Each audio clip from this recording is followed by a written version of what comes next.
Complicado. É você ter mil utilidades. É você resistir. A mulher, ela tá sempre com medo ou desconfiada toda vez que ela vê um homem. E toda vez que eu saio de casa, eu tenho que pensar, poxa, eu vou pelo aquele caminho, tá escuro. Com medo de ser agredida. E até estupro. A maior insegurança que eu tinha era colocar as pessoas dentro do veículo. E para combater isso, não basta ter uma ou duas iniciativas, não bastam iniciativas de curto prazo, a gente realmente precisa olhar para o médio prazo. Ano passado, assumimos um compromisso de investir 5 milhões de reais em 3 anos e seguimos nessa trajetória com uma série de iniciativas. Em parceria com a Uber, a gente desenvolveu um treinamento para os policiais, civis e militares, no atendimento a mulheres em situação de violência. O botão de segurança é muito importante, porque você está compartilhando com uma pessoa a sua rota, então no caso, se você ficar muito tempo parado no local, aquela pessoa já vai estar atenta, e também com um simples toque a gente pode acionar a polícia. Um outro exemplo que também juntamos a tecnologia com o poder e o tamanho e a capilaridade da Uber é uma parceria junto com a Avon, onde através do WhatsApp criamos um bot onde essas vítimas de violência doméstica podem acionar um número no WhatsApp, como se estivessem conversando com uma amiga ou com um amigo e pedir ajuda. Eu acho importante que as empresas tenham iniciativas para ajudar que as mulheres se sintam seguras e protegidas. Esse trabalho em conjunto vai fazer com que tudo que for feito vai ter uma escala maior. E perceber que as coisas estão mudando, que o mundo está mudando e que a gente vai deixar para o futuro um legado positivo, né? Que as próximas gerações não vão enfrentar parte dos desafios que nós enfrentamos, isso é muito gratificante. Então eu diria que é um pouco assim que eu defino ser mulher.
Boa tarde a todas as pessoas que nos assistem. Meu nome é Tereza, sou juíza de Direito aqui do Tribunal de Justiça do Estado de São Paulo. Integro a Comesp, que é a Coordenadoria da Mulher em Situação de Violência Doméstica e Familiar do Poder Judiciário do Estado de São Paulo. Eu sou uma mulher branca, tenho cabelos castanhos escuros, 51 anos de idade, estou no escritório.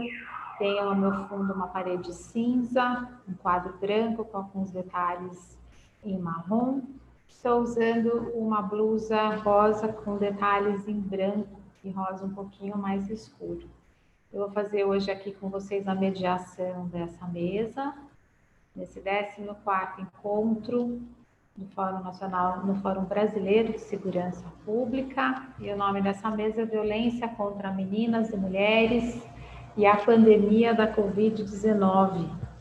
Nessa mesa virtual estarei acompanhada de 3 mulheres brilhantes, incríveis, que desempenham um trabalho extremamente importante, expressivo, nesse enfrentamento à violência de gênero no país.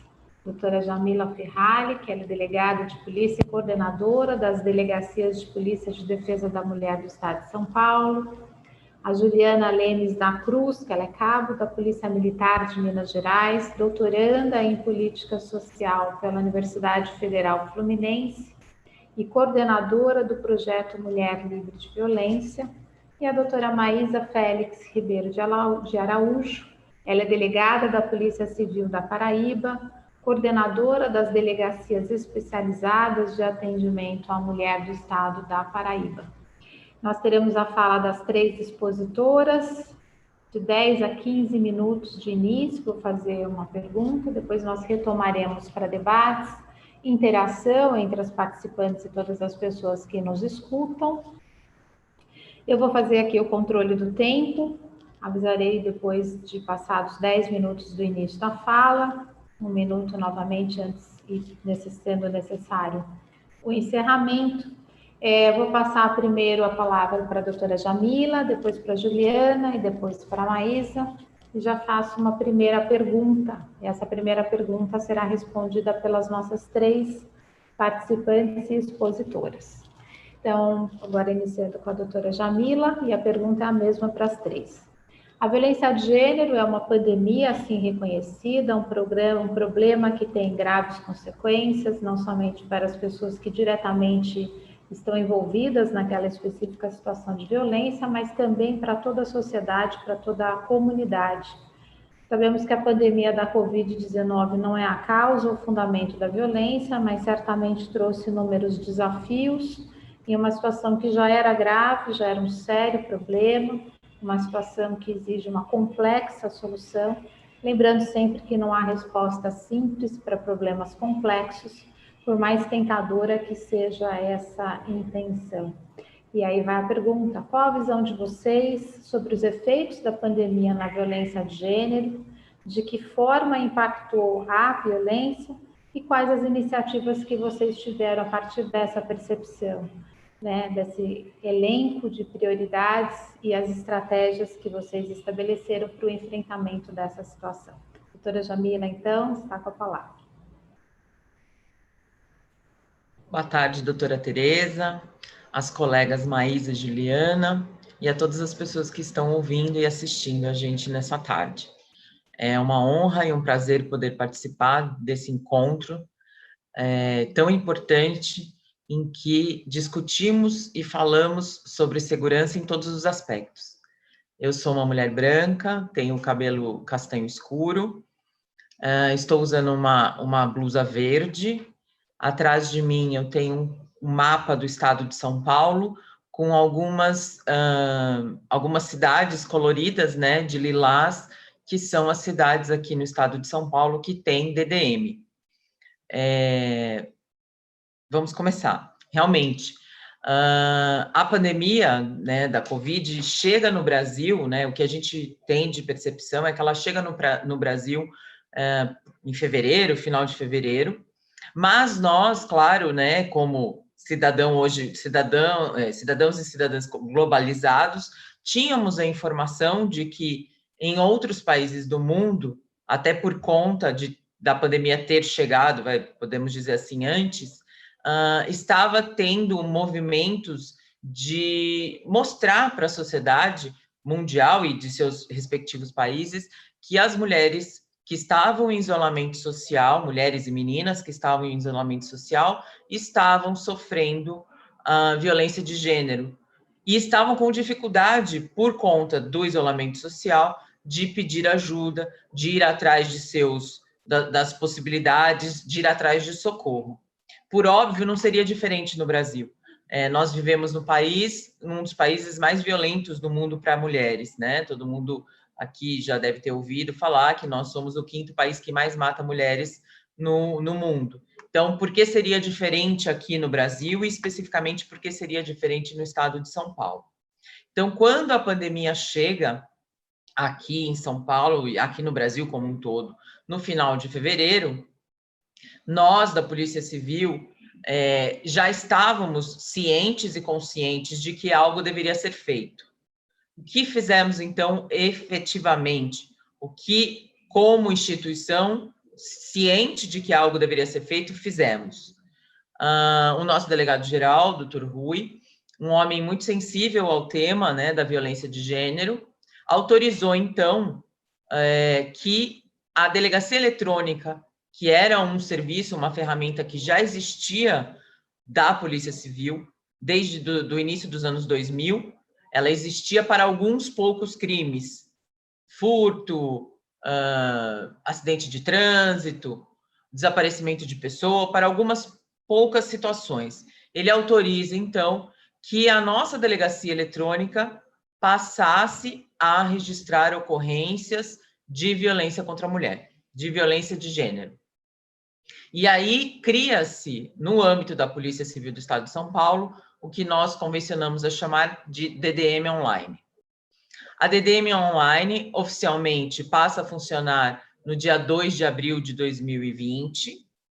Ela é um link, né, que a mulher, a menina, a pessoa que se identifique com o gênero feminino tem acesso através da delegacia online, em que ali, por conta das especificidades, né, dos casos de violência contra a mulher, nós orientamos as vítimas a entender o que acontece, ou seja, lá na nossa delegacia eletrônica, na nossa DDM online, nós temos informações dessa vítima para ela saber o que é uma violência, então nós explicamos a ela os tipos de violência, nós explicamos à nossa vítima quais são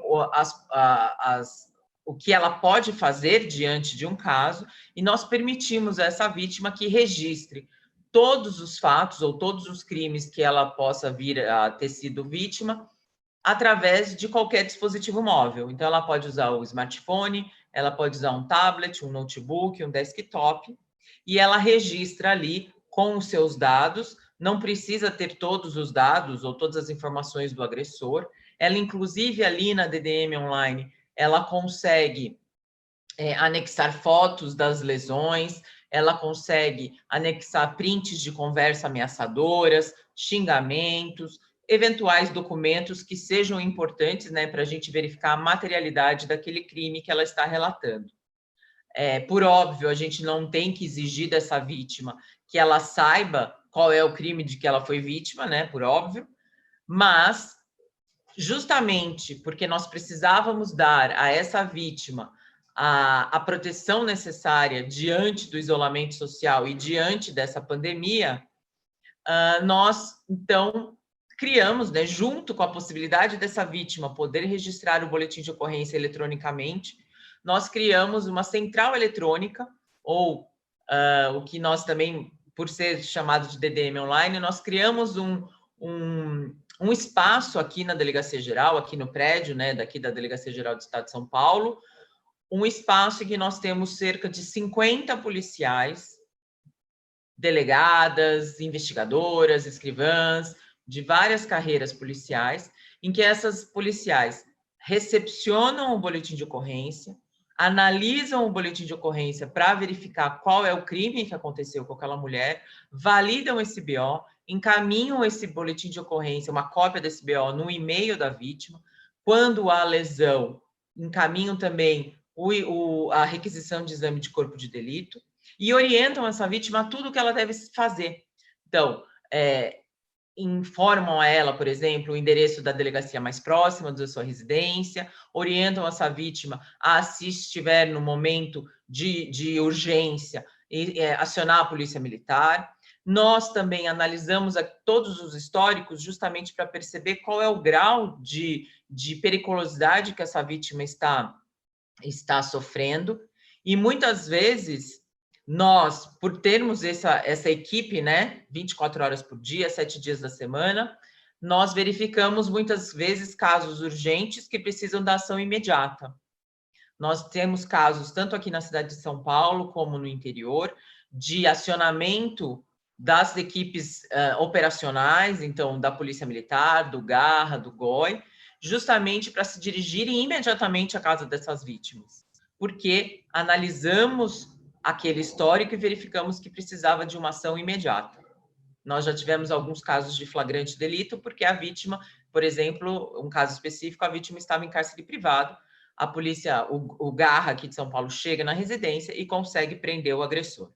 Então, são ferramentas, né? Numa única ferramenta, por assim dizer, que é a delegacia eletrônica, a gente conseguiu aqui no estado de São Paulo dar mais uma possibilidade àquelas mulheres que estavam em isolamento social e precisavam, de alguma forma, da proteção do Estado. Além, claro, do registro do boletim de ocorrência, essas mulheres também podem pedir medida protetiva, e nós, talvez por até um trabalho de conscientização, tanto para as vítimas, né, quanto para todos os players aqui da justiça criminal, nós temos tido um retorno muito importante, tanto do Poder Judiciário, quanto do Ministério Público, quanto da Defensoria Pública aqui de São Paulo, porque ao ser nós recepcionamos o boletim de ocorrência, validamos esse BO, verificamos a necessidade de medida protetiva, encaminhamos esse boletim de ocorrência para o Poder Judiciário, a manifestação do Ministério Público, e em casos aqui no estado, na cidade de Marília, por exemplo, de Taubaté, em casos aqui na própria cidade de São Paulo, em menos de 3 horas nós tivemos a efetivação da determinação judicial da medida protetiva concedida. E essa vítima, em 3 horas e meia, já estava ciente que o seu agressor também tinha sido notificado que tinha uma medida protetiva contra ele e que não poderia, por exemplo, se aproximar dessa mulher que tinha sido agredida pelo seu companheiro. Então, é uma atitude que nós precisávamos tomar. Claro que eu sempre digo, né, que ela começa e em alguns momentos a gente teve, né, claro, que trocar o pneu do carro andando, né, e ela ainda está em desenvolvimento para dar cada vez mais suporte a essas vítimas, porque nós percebemos que houve uma queda muito grande no registro de boletins de ocorrência aqui em São Paulo, acredito que no Brasil como um todo, uma queda vertiginosa. Então, nós percebemos, por exemplo, em abril, uma queda na faixa de 35% no número de BOs registrados. Então, nós não poderíamos, como instituição e como fazendo parte dessa rede de proteção às mulheres, deixar de tomar atitudes que viessem efetivamente a protegê-las. Então, a DDM Online veio, sim, a proteger essas mulheres. Para finalizar, é algo que foi criado na pandemia, mas que por motivos, né, óbvios, veio para ficar. Então, apesar de ter sido criado no momento de pandemia, de perigo de saúde, nós sabemos que foi uma ferramenta de suma importância e que veio para ficar. Eu agradeço aí a presença de todas e todos e me coloco à disposição para eventuais colocações. Obrigada. Muito obrigada, doutora Jamila. Bom saber que nós tivemos essa implementação dessa política pública no estado de São Paulo, extremamente importante mesmo. A gente viu que foi uma resposta necessária diante das dificuldades trazidas por essa pandemia, dentro dessa nossa pandemia que nós vivemos todos os dias, que é a violência de gênero contra nós mulheres, né? E agora eu passo a palavra para a Juliana. Já fiz a apresentação dela no início da minha fala, para quem agora nos brinda com a presença. E só para repetir a pergunta, para quem ainda não nos escutou, que seria para todas as expositoras responderem, qual a visão que vocês têm sobre os efeitos da pandemia, essa pandemia da Covid-19 na violência de gênero, de que forma que ela impactou a violência, quais as iniciativas que vocês tiveram a partir dessa percepção. Então, Juliana está com a palavra. Olá, me ouve bem? Sim.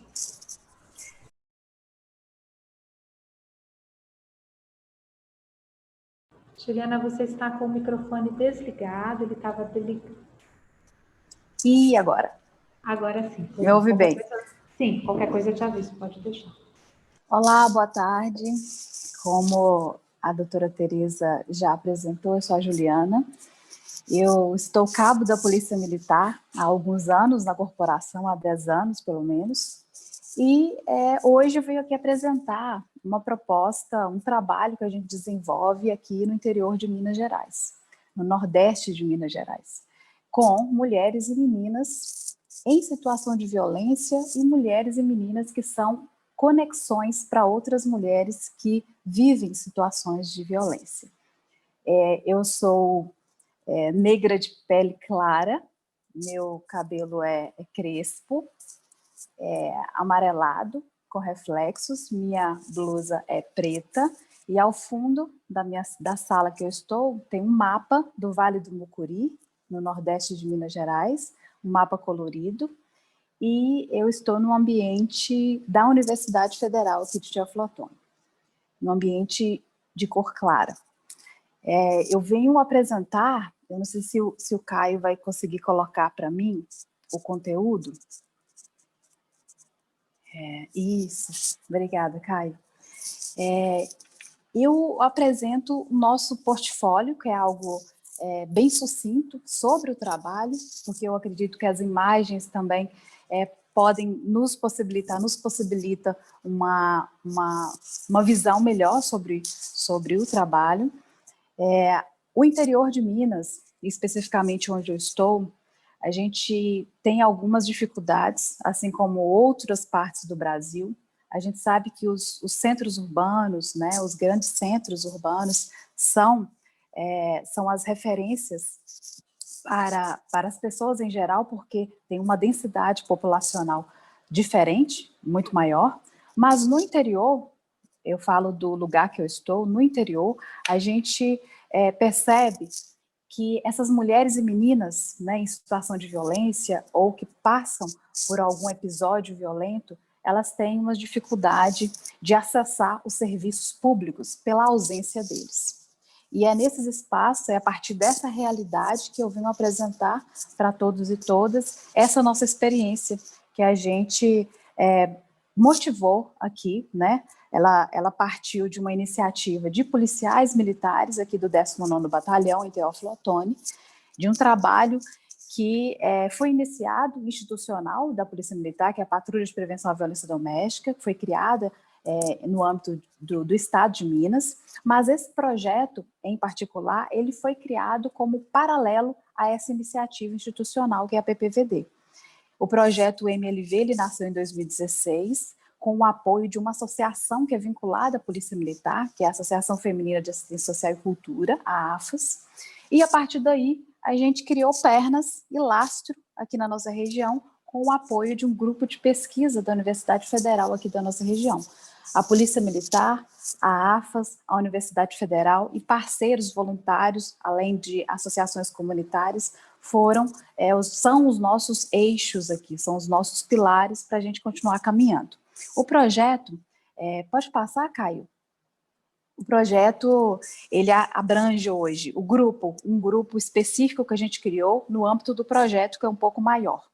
Entre 2018 e 2019, essa exposição a gente fez no final de 2019, antes da pandemia, então a gente sintetiza o trabalho de um ano, de pelo menos um ano do projeto MLV.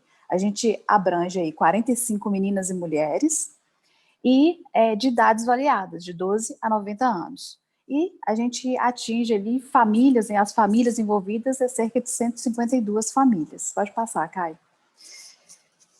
Nesse universo, né, do projeto, a gente engloba a comunidade rural do Cedro. Essa etapa do projeto, o projeto ele teve 2 etapas até hoje. A primeira etapa a gente fazia reuniões, intercâmbios, a gente fazia exposições mais amplas em vários setores, né, da cidade, em escolas, em igrejas, em centros comunitários, né, dentro da própria Polícia Militar, para falar um pouco sobre a violência doméstica e sobre a Lei Maria da Penha. Porque a gente percebeu, trabalhando na PPVD, que as pessoas não tinham muita noção do que era isso, do que era a violência doméstica e como que as mulheres poderiam se proteger e ajudar umas às outras nesse universo. Então, a gente começou a fazer um trabalho de levar ao conhecimento das pessoas essa lei, essa legislação.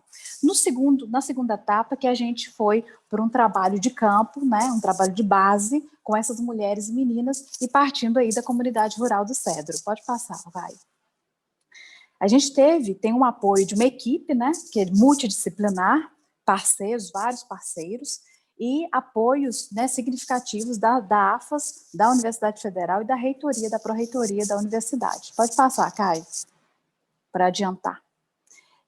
o contexto, o nosso contexto é um contexto, a cidade de Teoflotone, o município de Teoflotone, são registrados, em média, 3 a 4 ocorrências por dia, e a gente sabe que os registros de ocorrência nem sempre revelam a realidade, porque a gente tem um número, uma subnotificação muito grande, um subregistro muito grande na região. A gente percebe isso pelos contatos que a gente faz, pelo corpo a corpo que a gente faz, pelas conversas que a gente tem em grupo, né, de mulheres que passam por violência há anos e nunca denunciaram. Pode passar, Caio.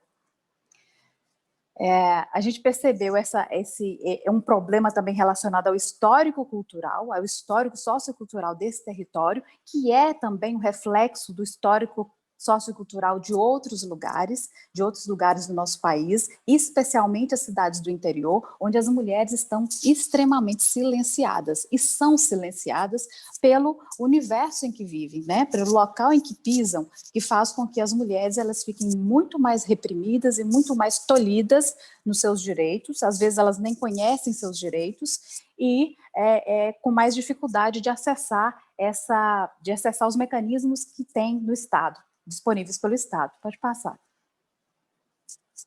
Essas imagens são imagens dessas mulheres, né, das mulheres que participam lá do nosso grupo, autorizadas, logicamente. A gente tem o objetivo, então, de prevenir a violência contra meninas e mulheres rurais do Cedro, né, não só do Cedro, pela via do empoderamento feminino e pela autonomia econômica, com foco na igualdade de gênero, que é um das metas de desenvolvimento do milênio. Pode passar, Caio. A nossa missão é prevenir a violência contra meninas e mulheres, a nossa visão é tornar-nos referência na defesa de direitos humanos das mulheres e na promoção da igualdade de gênero no Vale do Mucuri, né? Falando em direitos humanos das mulheres, né? A gente precisa reconhecer isso hoje, que é o dia, que é considerado o dia, né, para a gente celebrar esse dia de direitos humanos, né, o Dia dos Direitos Humanos. A gente lembra também esses direitos humanos das mulheres, que demorou tanto para a gente alcançar, mas que hoje a gente não pode deixar isso escapar das nossas mãos. Pode passar, Caio. Pode passar também. A gente tem como os princípios a igualdade e o respeito à diversidade, a defesa dos direitos humanos das mulheres, a prevenção, o enfrentamento à violência, a valorização da identidade local, isso é extremamente importante para a gente. A gente não vai lá levar uma receita pronta, uma receita de bolo, para que aquelas pessoas absorvam e desenvolvam o que a gente pensa ser legal. A gente valoriza a identidade local, a gente extrai daquele local, do lugar, o que é mais interessante para elas, o que é importante para elas, o que elas acham necessário para a gente trabalhar, e a gente trabalha em conjunto. A autonomia das mulheres, importante também, é um dos nossos princípios, a participação, controle social, a produção artesanal e sustentável. A principal potencialidade que a gente tem nesse projeto é que ele é replicável em qualquer realidade, pois adapta-se aos contextos de mulheres de todo lugar. Como eu já disse, a ideia do projeto é replicar para outros lugares, né? Em qualquer outro lugar, seja em Minas Gerais, seja em outros lugares do Brasil. Dá para a gente replicar e de uma forma que não é custosa e de uma forma que a gente vai aproveitar os recursos humanos que a gente já tem no Estado, né? Eu falo aqui do meu lugar de policial militar. Pode passar, Caio. A gente usou como referência uma história que eu aprendi em uma oficina que eu participei, que é a técnica de bordado arpileira. Por que a técnica de bordado? Porque as mulheres, quando a gente monta um grupo para conversar sobre esse tipo de questão, é muito complicado, porque a gente não gosta de falar das nossas dores, né? A gente não fala de dores. É muito difícil e não dá para a gente suportar ficar em um ambiente em que a gente só fala de coisas ruins. E falar de violência não é legal. Então, a gente pensou em fazer alguma coisa que pudesse motivar essas mulheres a estar ali no grupo, a estar ali reunida nesse grupo. Então, a nossa estratégia foi fazer o quê? Foi abordar a temática da violência de modo indireto, uma vez que o contexto rural e a naturalização da violência inviabiliza o sentido dessa inserção. Aí a gente começou a trabalhar com a questão da arpileira. A arpileira é uma técnica de bordado chilena, utilizada pelas mulheres do Chile na época da ditadura de Pinochet, para denunciar o que estava acontecendo naquele lugar. Então, a gente trouxe essa ideia para cá, para o Nordeste de Minas, para o Vale do Mucuri, e essas mulheres começaram a abordar, a mostrar o que elas tinham de potencial, que tem de local, nesses bordados. Através do bordado, a gente descobriu várias questões relacionadas à violência que elas não conseguiam falar, não conseguiam expressar. Pode passar, Caio. Pode passar mais, né? Vamos lá para as fotos lá. Isso. O registro das nossas atividades, né? Os registros das nossas atividades, só para a gente adiantar, né? Porque lá nas perguntas a gente fala sobre, a gente detalha mais. A gente levou essas mulheres para o batalhão, para conhecer o batalhão de Polícia Militar em Diflotone, né? Que é uma realidade totalmente diferente. A tropa se sensibilizou muito com essa inserção das mulheres no ambiente do quartel. Pode passar, Caio? Pode passar. Né, são as fotografias, aí a gente começou a trabalhar com as fardas. A gente fez uma campanha para arrecadação de farda usada, fardamento militar, bombeiro e policial militar, e começamos a transformar essas fardas em bolsas, em nécessaire, com esse desenho, com essas técnicas de bordado da arpilheira e também outras técnicas de bordados que elas aprenderam a fazer, que elas já sabiam fazer. Então, a gente aproximou essa realidade da segurança pública dessas mulheres a partir de um bordado que mostra a realidade dessas mulheres. Pode passar, Caio. E aí são as bolsas e as nécessaires, que a gente não tinha o interesse de vender, mas com o tempo as pessoas começaram a se interessar, então a gente viu que seria uma potencialidade importante para garantir a autonomia dessas mulheres e o empoderamento delas, né, pela via da autoestima, da motivação de ser uma pessoa funcional naquele ambiente rural. Pode passar, Caio. Juliana?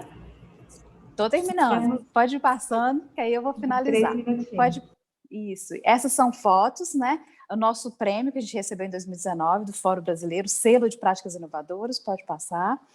O resto aí são as fotos, são as nossas iniciativas, as nossas campanhas, o comandante-geral da Polícia Militar, o Coronel Rodrigo, o Coronel Adalberto também, que é o subcomandante, pode passar.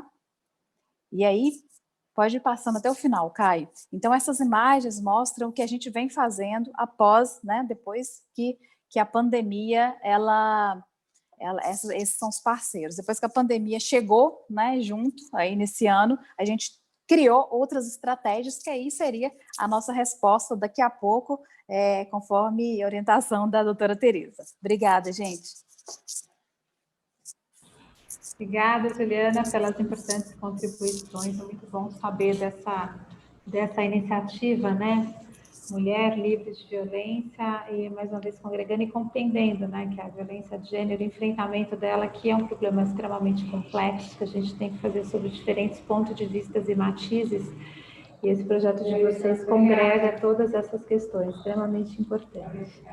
E agora eu passo a palavra para a doutora Maísa. A doutora Maísa já apresentei no começo da minha exposição. A doutora Maísa, que é delegada de polícia. E vou aqui repetir a pergunta para aquelas pessoas que acabam agora de integrar o nosso grupo aqui dessa nossa mesa, do 14º encontro aqui do Fórum Nacional de Segurança, Fórum Brasileiro de Segurança Pública. Para a doutora Maísa nos contar um pouco sobre qual a visão que tem sobre os efeitos da pandemia, da Covid-19 na violência de gênero, de que forma impactou essa violência e quais as iniciativas dentro dessa perspectiva e nessa nossa fase de mundo. Doutora Maísa, tem a palavra. Boa noite a todas, boa noite a todos. É um prazer novamente revê-la, doutora Tereza. Faço cumprimento às colegas Jamila e Juliana. Parabenizo os diretores do evento. A Polícia Civil do Estado da Paraíba, no início do mês de março, nós estávamos nas comemorações, nas campanhas de afirmação do enfrentamento da violência contra a mulher, porque estávamos no mês de março comemorando o 8 de março, quando nós já estávamos para divulgar um sonho que nós já acalentávamos há algum tempo, que era a criação da delegacia online nos registros de ocorrência da violência doméstica. Isso era um pedido nosso já há algum tempo, e a sensibilidade dos nossos chefes, doutor Isaías e doutora Cassandra, nós conseguimos desenvolver aqui no estado da Paraíba. Nós já estávamos com a delegacia online em pleno funcionamento para registro de outros tipos de ocorrências, só não registrava violência doméstica. Então, nós lançaríamos no dia 12. Quando chegamos no dia 18, nós tivemos as notícias dos decretos com os fechamentos de todos os serviços, alguns serviços públicos, principalmente a questão do transporte. Aí tivemos o fechamento do comércio, houve um isolamento de uma maneira geral da sociedade em virtude da pandemia, uma readequação de toda a estrutura da segurança pública, porque nós também tínhamos que cuidar de quem cuida. Nós tínhamos aí os nossos recursos humanos com pessoas dentro do contexto de risco, e precisávamos, e começamos a observar que havia um decréscimo no registro de ocorrências.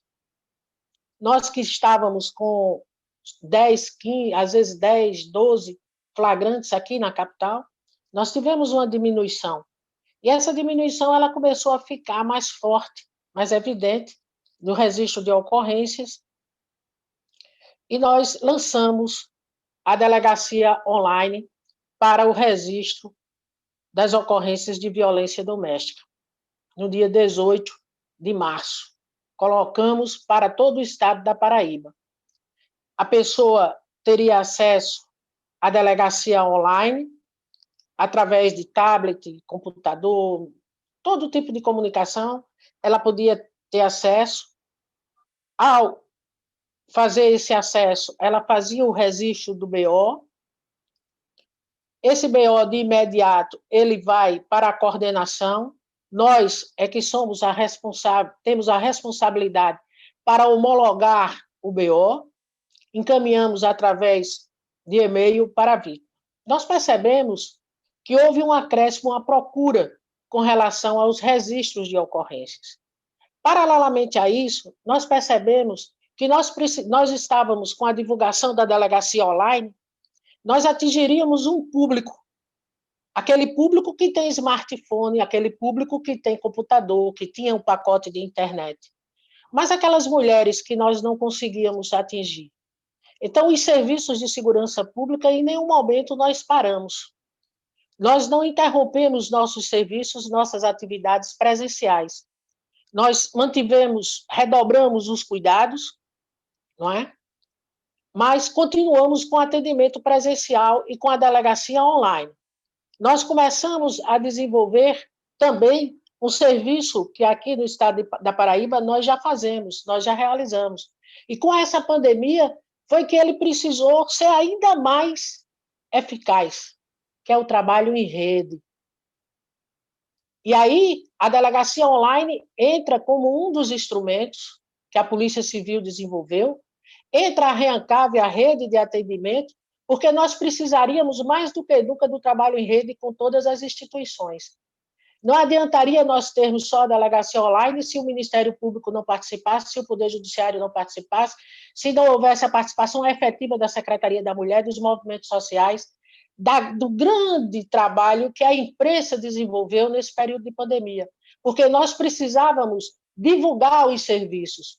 E não adiantava só eu divulgar a delegacia online somente na rede do mundo da internet. Eu precisava atingir também os meios de comunicação. Então, nós utilizamos esta divulgação da delegacia online nos meios de comunicação. Nós ocupamos toda a imprensa televisiva, radiofônica, nos programas de maiores concentração de público, para que tomasse conhecimento de que os serviços não estavam parados, que os serviços que o Estado disponibilizava para a mulher vítima de violência estava com atendimento presencial e online, para todo o Estado. Então, nós começamos a massificar a delegacia online e os instrumentos de denúncia 197, 123, e o 180 e o 190. Então, fizemos várias campanhas. Nós começamos aí a perceber que nós começamos a ter, na delegacia online, um aumento à procura dessas ocorrências. Caminhamos o mês de março, entramos no mês de abril. Em abril, nós começamos a perceber que precisávamos melhorar ainda mais, além das campanhas de conscientização, denúncia. A sociedade trabalhasse em conjunto conosco, denunciasse, que os vizinhos, que os familiares participassem das ações de denúncia, porque tem conhecimento de que aquela familiar que está no isolamento, com a pandemia, as mulheres ficaram com seus algóis dentro de casa. E nós sabíamos que essa convivência traria, com certeza, atos de violência. Então, nós começamos a massificar as campanhas, não somente nas redes sociais, mas em todos os meios de comunicação, para os meios de denúncia. A delegacia online, ela traz, ela abre esse campo, mas a pandemia trouxe para nós o maior ensinamento, de que o enfrentamento da violência contra a mulher, ele passa necessariamente por um trabalho em conjunto em rede, com a participação de todos os entes de maneira efetiva. Então, quando chegamos no mês de abril, no dia 27 de abril, antes disso, nós tivemos outra reunião e conversamos e conseguimos a autorização para que, desenvolvendo com a empresa Codata, nós colocássemos aqui na nossa delegacia online a solicitação da medida protetiva, bem como o questionário de risco. Então, nós teríamos o BO, a solicitação da medida protetiva com representação ou sem representação criminal e o questionário de risco. Conseguimos colocar isso em prática. No dia 27, nós colocamos à disposição da sociedade e, novamente, nós vamos ter aí uma nova procura, há uma demanda e nós estamos caminhando com esse projeto. É um projeto que veio para ficar. Nós só não registramos ainda na nossa delegacia online as ocorrências de violência física e de violência sexual. É um projeto nosso que eu acredito que, no mais tardar, janeiro, nós estamos com isso bem fechado, nós já estamos em passos largos nesta caminhada. Mas foi um projeto, foi um sonho nosso, que em março nós conseguimos colocar e conseguimos dar uma resposta satisfatória naquele momento. Hoje nós continuamos funcionando com a delegacia, os nossos serviços presenciais, todos eles durante todo o período de pandemia, nós continuamos. Nós temos aqui no estado os nossos projetos do SOS Mulher e do grande projeto da Patrulha Maria da Penha, que em nenhum momento parou. Nós continuamos e conseguimos fazer a manutenção, a fiscalização diária da patrulha, não é? Com a Polícia Militar, com a Secretaria da Mulher e da Diversidade Humana, porque a nossa patrulha, quem coordena é a Secretaria da Mulher e da Diversidade Humana. Então, nós mantemos um contato com a coordenadora 24 horas, exatamente fazendo esse monitoramento, fazendo esse atendimento com o próprio CIOP, para onde existisse uma mulher em situação de violência, que chegasse a denúncia no 180, no 197, no 123, nós pudéssemos de imediato tomar todas as medidas cabíveis. Então, a grande lição que a pandemia nos deu como instituição é que nós precisamos, mais do que nunca, trabalharmos em rede.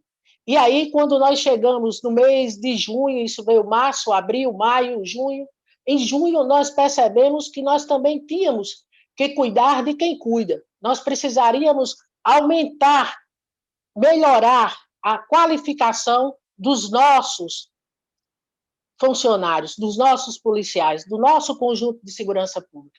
E aí nós iniciamos os nossos webinários em parceria com a Delegacia Geral, a nossa Academia de Polícia, nós levamos o pleito, foi acatado por nosso delegado-geral e doutora Cassandra, doutor Isaías, o secretário de Segurança Pública, doutor Jean, e nós iniciamos a nossa fase também da qualificação dos nossos profissionais, porque para que nós possamos realizar o enfrentamento da violência, eu preciso qualificar os meus policiais, os nossos policiais de todas as forças, militar, civil, corpo de bombeiro, todos eles. Então, nós abrimos nossos webinários com vários temas, com feminicídio, com a questão de gênero, com a questão de raça, com a questão do atendimento humanizado no período da pandemia. Trouxemos vários profissionais de vários estados do nosso país e chegamos agora ao mês de dezembro com 6 seminários realizados, 6 webinários realizados, discutindo vários temas. Então, tudo isso são campanhas, são atitudes que melhoram e muito na qualificação, no atendimento e no enfrentamento da violência. Nesses 16 dias de ativismo que nós estamos vivendo, e hoje, no dia que comemoramos o Dia do Direito, dos Direitos Humanos, nós temos que reafirmar as nossas posições do enfrentamento da violência contra a mulher. Precisamos, mais do que nunca, discutirmos nas escolas. O momento de pandemia nos trouxe um momento de reflexão, onde nós precisamos atingir nossos alunos. Então, nós partimos também, apesar da pandemia, apesar das aulas termos tido problemas, mas houve a questão da plataforma online. Então, nós recebemos convite, nós batemos as portas dos colégios e iniciamos também as nossas ações preventivas, realizando palestras online. Nós fomos convidadas, juntamente com a secretária da Mulher, com a juíza coordenadora aqui da violência, a doutora Graziela e a doutora Lídia, participamos também nas universidades. Tudo isso no período de pandemia, mostrando que nós precisamos realizar o trabalho da rede. O enfrentamento, volto a dizer, o enfrentamento da violência, ele passa por um trabalho de rede. O enfrentamento contra o machismo, a questão do patriarcado, nós precisamos discutir na educação. Só conseguimos diminuir a violência pela educação. Muito obrigada.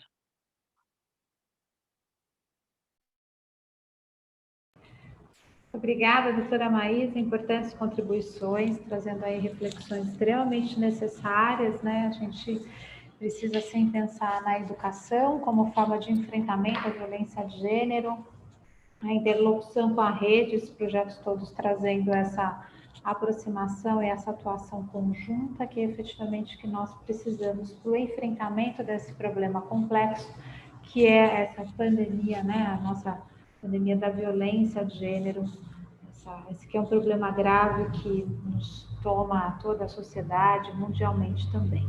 Então, agora partimos para as nossas perguntas, temos várias perguntas aqui abertas. Não sei se vocês já querem abrir as câmeras, porque aí passo para todos vocês, a gente faz a nossa interação agora. A doutora Jamila, a doutora Juliana, a doutora Maísa também. Tem algumas, todas são direcionadas, todas as perguntas para todas vocês. Doutora Maísa, não sei se já quer abrir a câmera também para a gente poder fazer a nossa interação.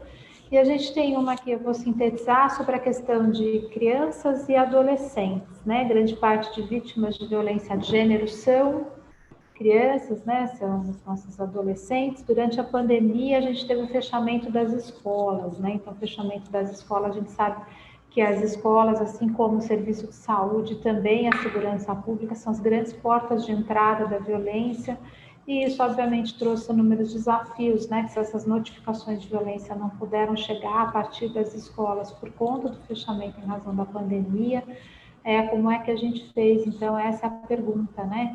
Como é que ficaram essas crianças, esses adolescentes nesse período? Se vocês sentiram que houve uma dificuldade maior nas notificações das violências que sofrem as nossas crianças aqui no país. Deixo aberto o microfone para qualquer uma de vocês. Não sei se alguma de vocês em especial quer começar. Se querem fazer de novo em ordem alfabética. Se fosse, seria a doutora Jamila começando. Pode ser assim? A doutora Jamila quer comentar? Pois não. Pois não.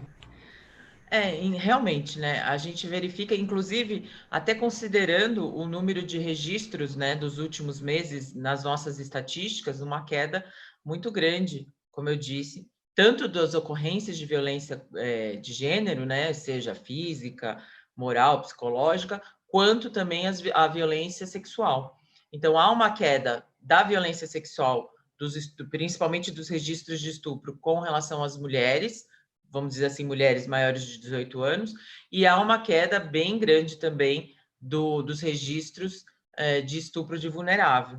Em que pese, nós sabemos, sabemos, né, que esse estupro, principalmente estupro de vulnerável, acontece dentro da residência. Então, essa criança, sim, está com seu agressor, está... E aí, quando a gente fala agressor, né, pode ser um tio, um vizinho, um avô, quem quer que seja, o padrasto, né, quem quer que seja, e ela está em isolamento social, ela não está indo na escola.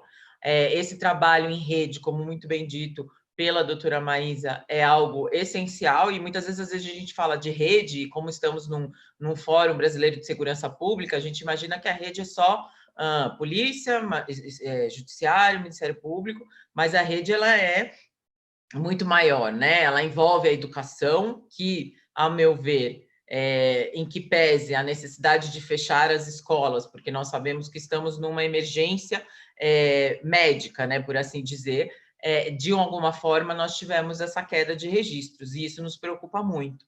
Então, talvez não, com certeza, o que a gente tem feito e tem, de alguma forma, trazido isso é buscar, como, mais uma vez, bem dito pela doutora Maísa, os meios, a mídia, né, os meios de comunicação, e deixar bem claro que as delegacias não fecharam, que nós temos a DDM online, que nós temos, a Polícia Militar continua trabalhando da mesma forma, nós temos o Disque 180, o Disque 100, e todas essas, alguns aplicativos, né, e algumas formas de pedido de ajuda da sociedade civil organizada, e tudo isso são ferramentas que devem ser usadas, claro, não só na pandemia, mas especificamente na pandemia, porque já que nós tivemos esses fechamentos, né, de escola, de creche, de faculdade, nós tínhamos que ter, de alguma forma, nós temos que substituir essas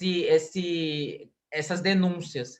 Então, com certeza, os meios de comunicação, a mídia como um todo, tem dado esse espaço para a gente, aqui em São Paulo, todas as mídias, seja a mídia de rádio, de TV, ou escrita, e agora também, né, as redes sociais também têm trazido essa possibilidade da gente conscientizar e falar, mulher, sim, mulher, criança, menina, sim, você está em isolamento, claro que é muito mais, você tem que cuidar da sua saúde, mas nós estamos aqui para ajudá-las de qualquer forma e a qualquer momento, 24 horas por dia, 7 dias da semana, porque nós não paramos, né? E ninguém parou, nenhuma instituição parou. Pode ter ido para um home office, pode ter ido, talvez, para um EAD, né? No caso, se a gente falar de escola, mas não se parou. Então, a gente tem que deixar bem claro, pelo menos foi esse a nossa iniciativa, né? Deixar bem claro que estamos funcionando, física ou virtualmente, mas estamos à disposição de todas e todos. E se vocês querem complementar, Juliana, a doutora Maísa. Oi. Então, eu concordo muito com o que a doutora Jamila acabou de falar, sobre a questão que é uma realidade nossa também, a queda dos registros, né? Houve uma queda de registro, começa aí em março, né? Aqui na nossa região, em março até junho, pelo menos, é uma queda significativa dos registros de boletins de ocorrência, né? Não significa que a violência não está acontecendo, né? E a gente sabe disso. E quando a gente fala de criança e adolescente, é um complicador, porque as mulheres perderam suas conexões, né? Elas não têm aquele contato com a vizinha, com a mãe, que é a mãe que é idosa, né? Não pode deixar com os avós, né? Não tem aquelas conexões que se tinha antes. E a escola é um mediador extraordinariamente essencial para a identificação de violências, né, especialmente sexuais de criança e adolescente, né, não só sexual, mas violência de um modo geral, né, as crianças levam para a escola essa demanda, né, de violências que acontecem com elas, de violência que acontece com a mãe e com os irmãos. Isso não há escola, por mais que ela seja online, algumas, né, ainda são, não é a mesma coisa, né, não é um contato, se perdeu contato, se perdeu conexão, né? Uma tela de celular, de computador, não é a mesma coisa que estar numa sala de aula com um professor, com um coleguinha do lado, né? Então, assim, crianças e adolescentes, assim como as mulheres, estão em extrema situação de vulnerabilidade. E é vulnerável por quê? porque está todo mundo em casa, estão todas as pessoas, está aquele primo lá que costuma ir lá e abusar da criança, né? Tá o tio, né? Os avós já não têm mais contato, já não podem cuidar e olhar, né, essas crianças, então a gente tem um problema latente. Nossa intervenção aqui não é especificamente com criança e adolescente, mas a gente vê esse gargalo muito latente mesmo, né? Que nem a doutora Maísa falou, da rede. A gente precisa dessa rede ativa. E nesse momento de crise, essa rede, ao menos na nossa região, no interior, ela tem se aproximado, porque não tem para onde correr. A rede precisa se aproximar. E a rede de atendimento, que é a rede dos setores públicos, né, precisam se aproximar. A rede de enfrentamento já é mais amplo, como a doutora Jamila iniciou aí a explicação. A rede de enfrentamento é mais ampla do que isso, né? Envolve organizações não governamentais, associações comunitárias, igrejas, né? Os setores públicos. Então, é muito mais amplo. E essa amplitude, esse muito mais amplo, a gente sabe que existe, que está lá, mas tem limitações. Assim como o nosso projeto que a gente desenvolve, a gente tem limitação, né? Há uma limitação, especialmente para aquelas pessoas que precisam de um apoio, precisam ser ouvidas e enxergadas e não têm acesso à internet, né? Tá nos rincões aí do país e não tem acesso à internet. E aí, como é que a gente faz, né? A doutora Maísa, voltando que a doutora Maísa falou sobre a rede e sobre os novos mecanismos. Quais são os mecanismos nossos? O rádio, né? Que eles falam a rádio, a internet, as redes sociais, o WhatsApp, o Facebook, já fazendo propaganda, mas são os mecanismos, são as redes que todo mundo busca ter, né? Quem não tem um rádio dentro de casa, tem a televisão, né? Tem um canal aberto que é regional, e as pessoas ouvem, as pessoas escutam e aprendem por meio desses canais. Então, a gente precisa criar essas novas estratégias, né? Fomentar, potencializar essas estratégias para que a gente tenha acesso a essas pessoas, as crianças e adolescentes, né? E que eles saibam onde que está aí a rede de atendimento que não para, né? Nós não paramos, Polícia Militar não parou, Polícia Civil não parou, pelo contrário, a gente está trabalhando mais, porque a gente está tendo que criar outras estratégias aí de trabalho. Por hora é só. Juliana, existem vários desafios, né? E essa pandemia da Covid-19 trouxe, e realmente a gente está trabalhando, porque a gente tem que superar os desafios, superar nessa questão dessa violência de gênero, né? Que é uma pandemia também, e mais essa outra pandemia dentro da pandemia, tudo isso traz um desafio muito grande. A doutora Maísa queria complementar também, já aproveitar, complementar, e já faço mais uma pergunta, doutora Maísa. A senhora conhece algum projeto dado, né? Sobre a questão das crianças que fazem parte dessas famílias, né, filhos dessas mulheres que estão em situação de violência, porque a gente sabe que as crianças podem ser vítimas diretas da violência, mas também indiretas, né, porque até considerando os dados estatísticos, as nossas mulheres, aquelas mulheres que estão em situação de violência, muitas delas têm filhos, e essas violências, obviamente, que elas atingem as crianças também por igual. Então, complementando aquilo que a gente já falou, e se a senhora quiser complementar a pergunta anterior, e também dizer um pouco se a senhora conhece algum projeto, algum dado sobre essa violência que é dirigida a essas crianças especificamente. Aqui na Paraíba não seria diferente. Nós tivemos uma diminuição com relação às ocorrências envolvendo crianças e adolescentes. Nós sabemos que o colégio, a escola, como bem disse Juliana, ela é uma porta de entrada para a questão das denúncias.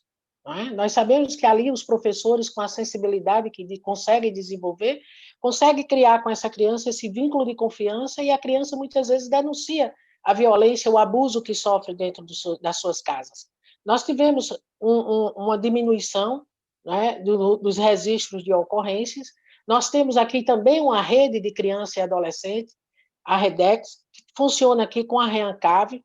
Na REANCAV nós funcionamos a parte acima de 18 anos, mulheres adultas, mas nós temos a parte da REANCAV que funciona aqui na Paraíba, desenvolvendo trabalhos. Inclusive hoje ocorreu um evento, exatamente divulgando, fazendo esse trabalho de conscientização para a denúncia. Eu acredito que nesse momento, agora que nós estamos no mês de dezembro, nós estamos praticamente às festas de final de ano, nós vamos aumentar as nossas campanhas de conscientização, de divulgação dos números de denúncias, porque nós sabemos que é um momento de concentração familiar, não é? É um momento onde o consumo de bebidas alcoólicas aumenta, e nós sabemos que nesse consumo de bebidas e muitas vezes de drogas, nós temos consequências maiores de abusos e agressões. Nós realizamos campanhas desse nível no mês de junho, porque todos sabem que o São João é a nossa festa maior do nordestino. Então, nós sabíamos que nós não teríamos a manifestação popular nas ruas, mas haveria a manifestação dentro dos lares com suas festas. E aí nós partimos exatamente para aquilo que Jamila e Juliana também concordou, para as campanhas com a imprensa. É fundamental nós utilizarmos o rádio. Eu digo rádio porque eu uso a internet, eu tenho a internet, mas eu não desgrudo às 4h30 da manhã de ligar o radinho e ouvir o programa policial, porque é quando eu tenho conhecimento da realidade em tempo real, né, do que está acontecendo. Então, esse vício, eu não sei, porque eu tenho particularmente, eu gosto de ouvir rádio, né, eu sou adepta ainda ao rádio. Então, o rádio chega em todos os locais, da classe A à classe E. E nós precisamos ouvir aquela mulher da periferia que não tem internet. E temos que exigir dos nossos governantes da esfera federal programas para levar às periferias a internet. A pandemia provou a todos nós que nós precisamos massificar, socializar o uso dos dados, o uso da internet para a nossa população, em geral. Precisamos mesmo. Acho que essa pandemia trouxe uma série de desafios, mas ela também trouxe uma série de implementações e de possibilidades. Então, uma das pessoas que participam, que fez a pergunta, disse exatamente sobre isso, né? Que era de se esperar que houvesse uma maior dificuldade na interação da rede, e obviamente que essa dificuldade aconteceu, acho que todas vocês trouxeram, a gente que faz parte e desenvolve, implementa a política pública de enfrentamento à violência sabe disso, mas de uma forma paradoxal também trouxe uma série de respostas, uma série de possibilidades a abrir. Vocês hoje trouxeram para a gente a demonstração viva de que é possível, diante de uma situação de extrema dificuldade, extrema vulnerabilidade, a gente encontrar caminhos possíveis para o enfrentamento dessa violência de gênero, que é um problema extremamente grande. E a gente tem aqui uma pergunta sobre a cultura e o machismo, né? Que essa nossa cultura machista e sexista, de que forma que ela interfere na atuação profissional. A doutora Maísa falou muito sobre a importância da educação. A gente sabe que a educação é importante, ela é necessária para o enfrentamento da violência. A gente sabe que a mudança de paradigma, de comportamento, a transformação social, a transformação da forma como as relações humanas se desenvolvem, ela é importante para essa mudança. Mas de que forma que isso especificamente interfere na atuação profissional? Se vocês acham que há uma interferência, de que forma que isso interfere? Não sei se alguma de vocês quer começar. Novamente, essa é uma pergunta para as três têm total condição de responder. A gente pode fazer um revisamento. E se a doutora Maísa quer começar, já que terminou da outra vez, a gente faz assim, pode ser? Vamos lá, Maísa, tem a palavra.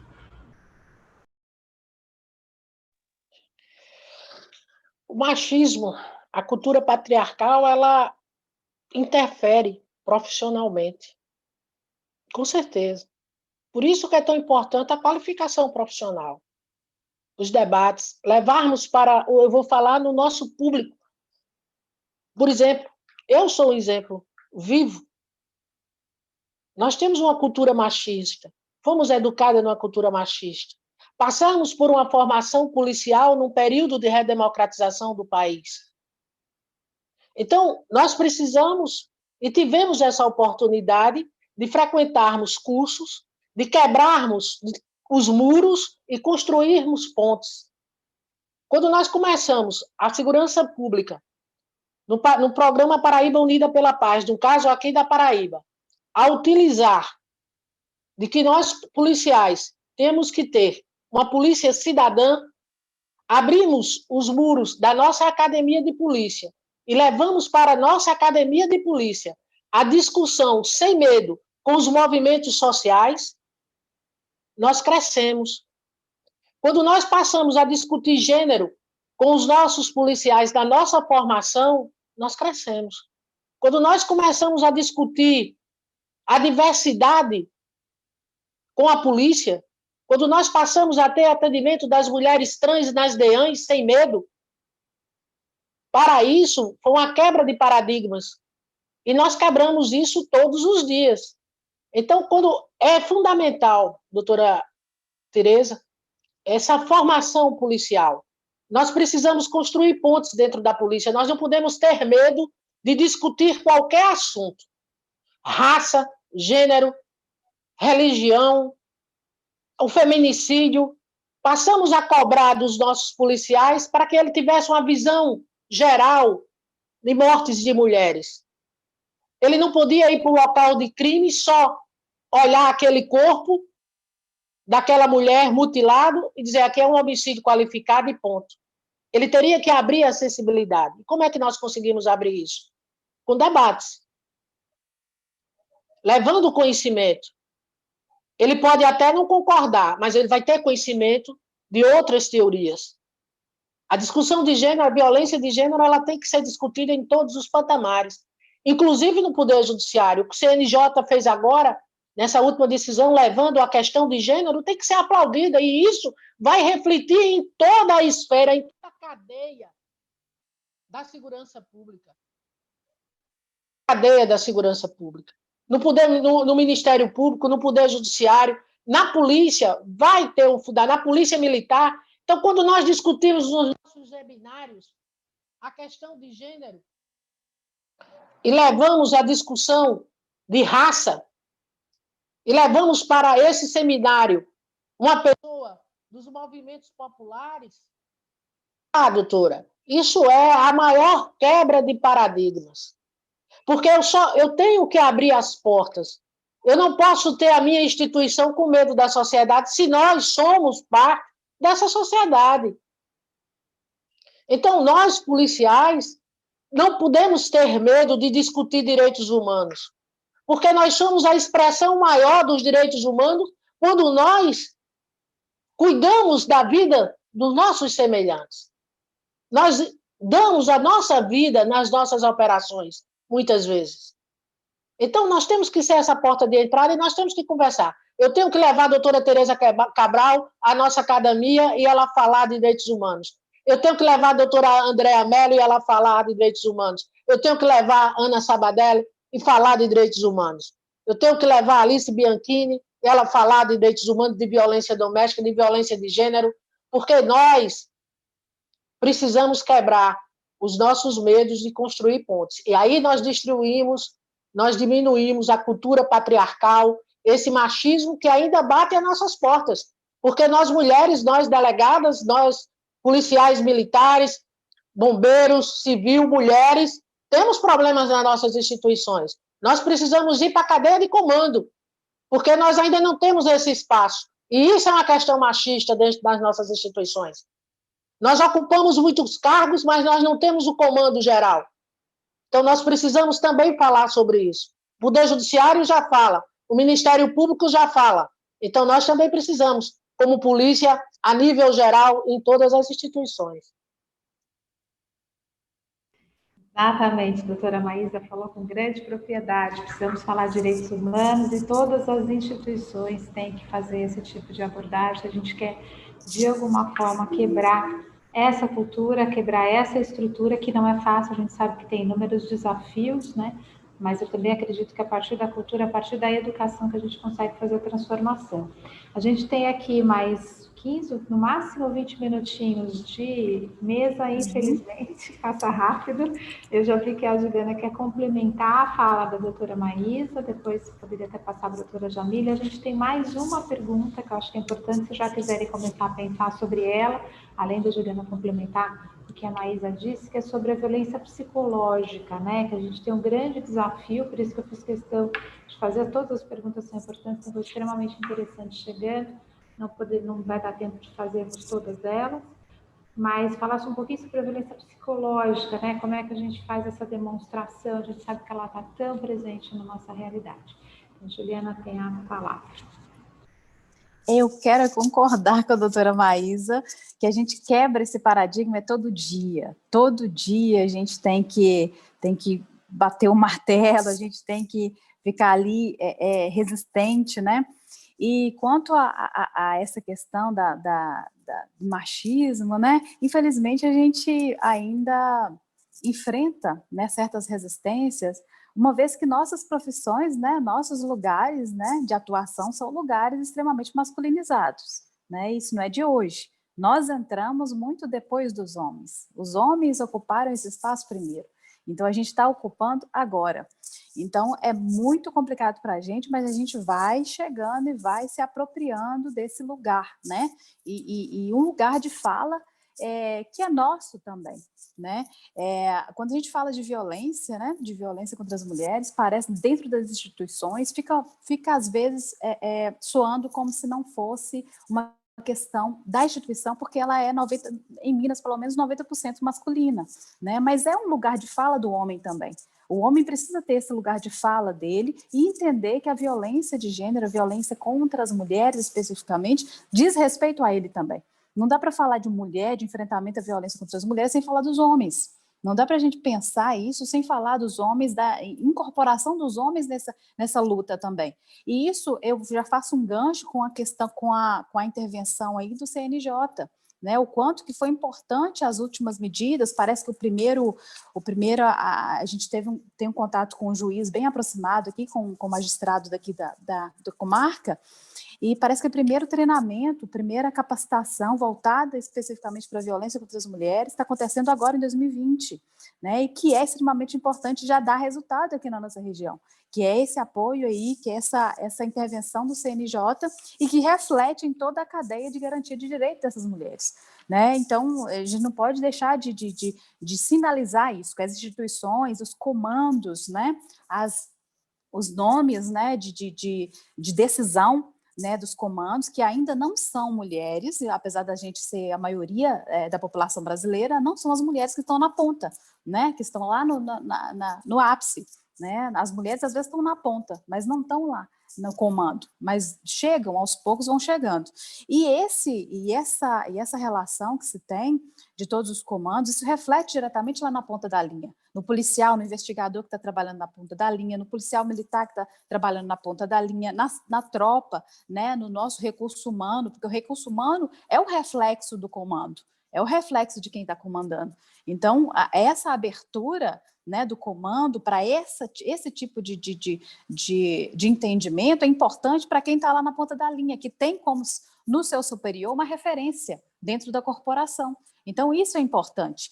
Já puxando o gancho para outra pergunta, já para emendar, da violência psicológica, o que a gente faz? O que é essa violência psicológica? Ameaças, né? Algumas privações dessas mulheres. A gente retoma a ideia do conhecimento, da mulher estar mais informada.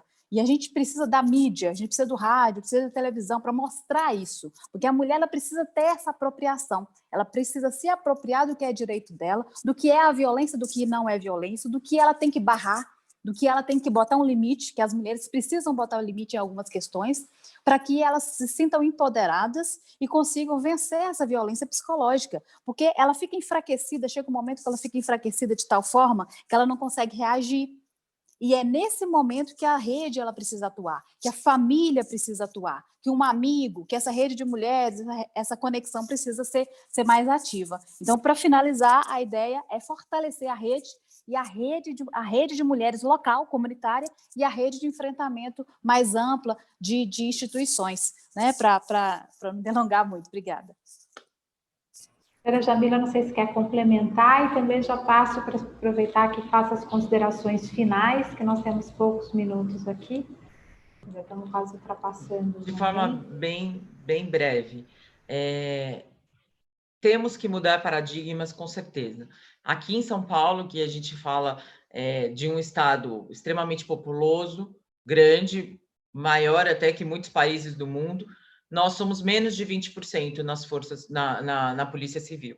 Então, assim, temos que mudar. Às vezes a gente até, talvez até para um outro debate, de repente, a gente falar até de cotas para mulheres na Polícia Civil, na Polícia Militar, não sei, mas é um outro debate, né? Não quero polemizar tanto aqui. Mas acho também que, independentemente de ser homem ou ser mulher que está ali trabalhando, se não tivermos a formação em gênero, a formação em raça, a formação em direitos humanos, como em geral, nós talvez também não consigamos quebrar esses paradigmas. Nós precisamos sim mostrar para os nossos policiais, e isso desde o curso de formação, né? A gente fala muitas vezes de academia como sendo o policial que entra, mas não. Nós temos que trazer esses policiais para a academia, né? Sempre, para se reciclarem e para mudarem, para, sei lá, nem que seja para desenvolverem empatia, porque muitas vezes eles também desconhecem. A gente percebe que há um desconhecimento do policial, porque ele fica, talvez, muito compenetrado, né, naquele trabalho que ele faz e esquece, talvez, de olhar de uma forma mais ampla do que está acontecendo. Né? Nós temos que mostrar para o policial que no Código Penal nós temos diversos crimes, não só homicídio, roubo, sequestro, ou numa lei especial, o tráfico. Qualquer crime, nós somos policiais para combater e enfrentar qualquer crime. E violência contra a mulher é crime. Então, nós temos que trabalhar muito bem em todos esses crimes, né? Não existe um crime maior ou um crime menor. Existem crimes e que, quando você deseja ser policial, você escolhe proteger a sociedade, seja de um furto, seja de uma violência contra a mulher, seja de um homicídio. É muito importante a gente deixar isso bem claro para o policial. Aquele que entra, porque de repente ele pode até falar, nossa, é isso? Não quero mais e saio. Ou para aquele que já está, não esquecer, né, do que ele tem que fazer como policial. E especificamente com relação à violência psicológica, concordo plenamente, né? Temos que cada vez mais explicar para essas mulheres. Muitas mulheres sequer sabem que o que elas estão vivendo é uma violência psicológica. Às vezes, quando a gente está dando aula, né? No final da aula vem a aluna e fala, e às vezes alunas policiais, inclusive, falam: nossa, eu não sabia que isso que eu estou vivendo é crime. Eu preciso realmente de ajuda, eu preciso de uma rede, eu preciso de efetivamente romper, né, o ciclo e tudo mais.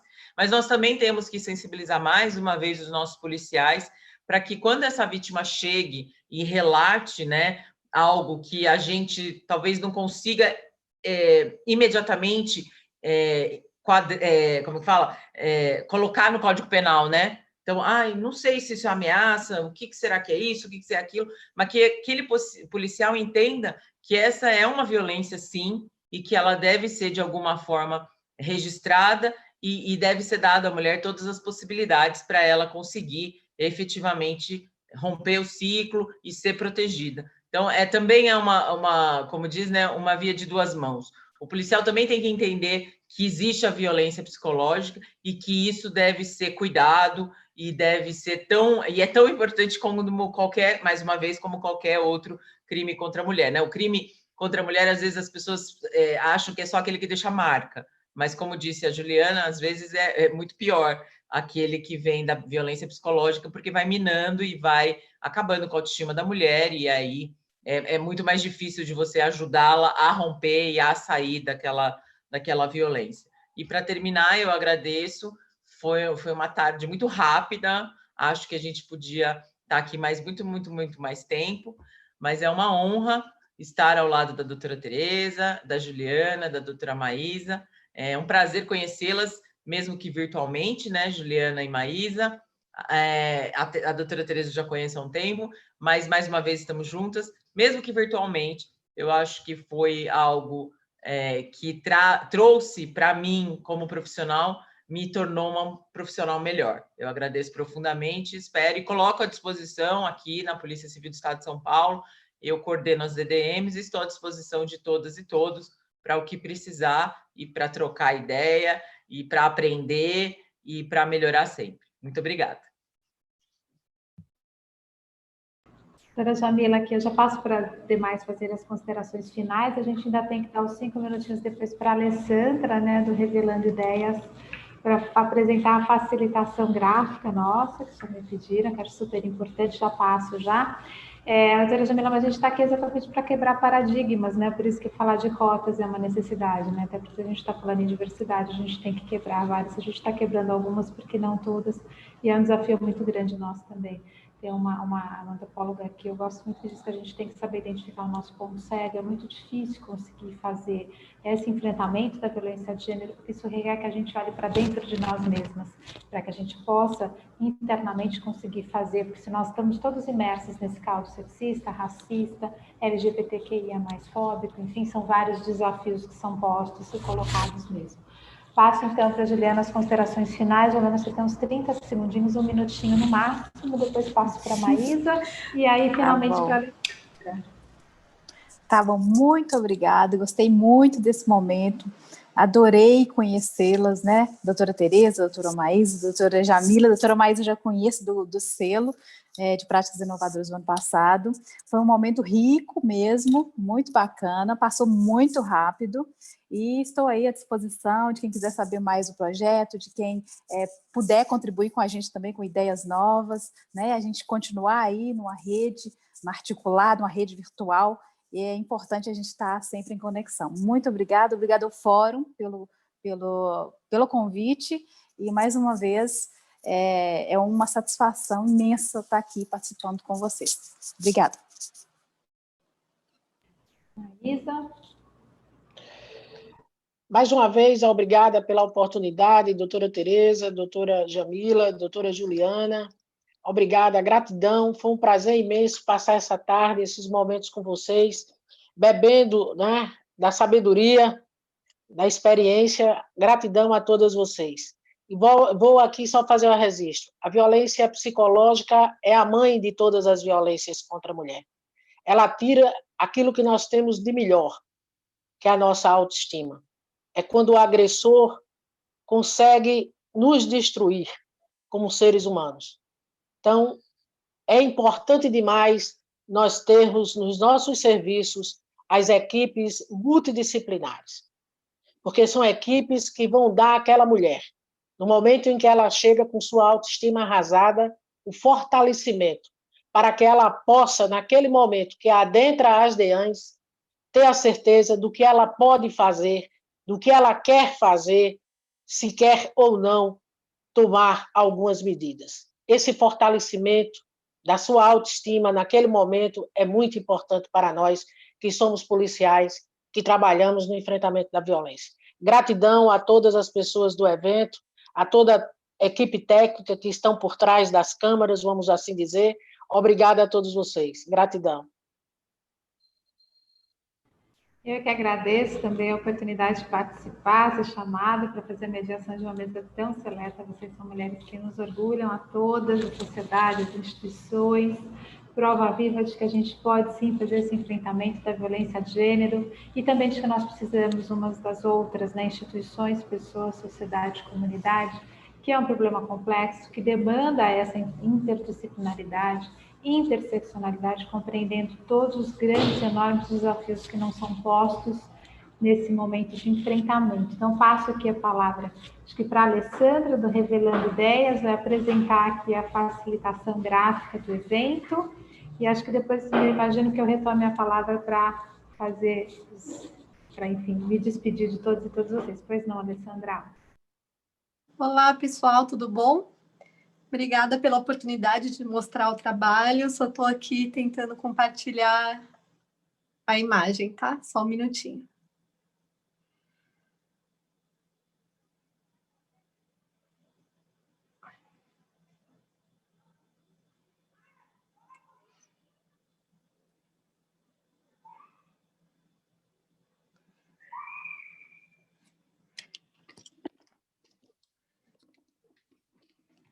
Espero que vocês já estejam vendo aí. A gente teve um momento de pandemia complexo para as mulheres que ficaram sem os seus pontos de contato, as escolas, os vizinhos, os avós, e a violência de gênero não é causada pela pandemia, ela já tem uma outra causa muito estrutural, principalmente aqui no Brasil. Então, ficamos felizes que em São Paulo teve a Delegacia da Mulher Online, que pôde ajudar as mulheres a relatarem os seus casos de violência.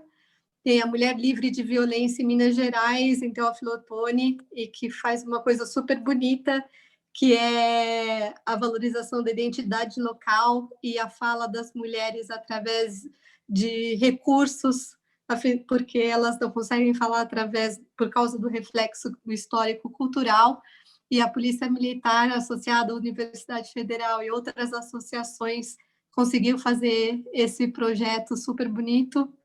E o pessoal da Paraíba, que também, além do apoio online, tem um apoio físico, mostrando que mesmo quem não tem acesso a esses recursos, pode contar com as mulheres e a proteção da Paraíba.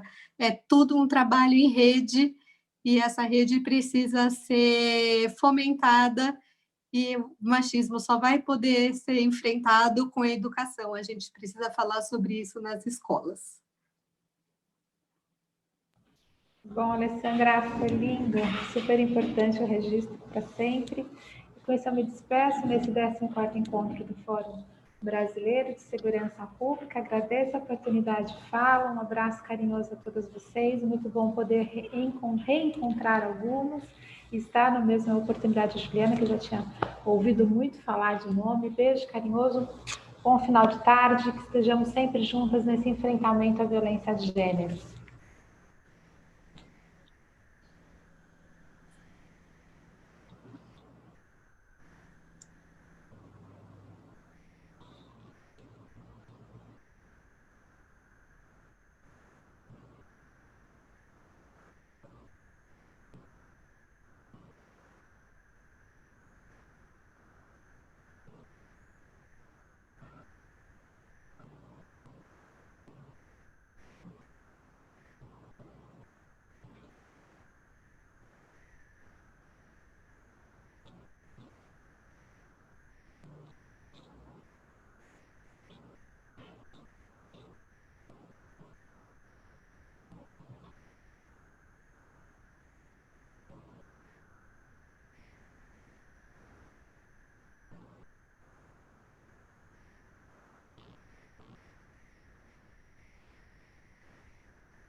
Tchau, meninas.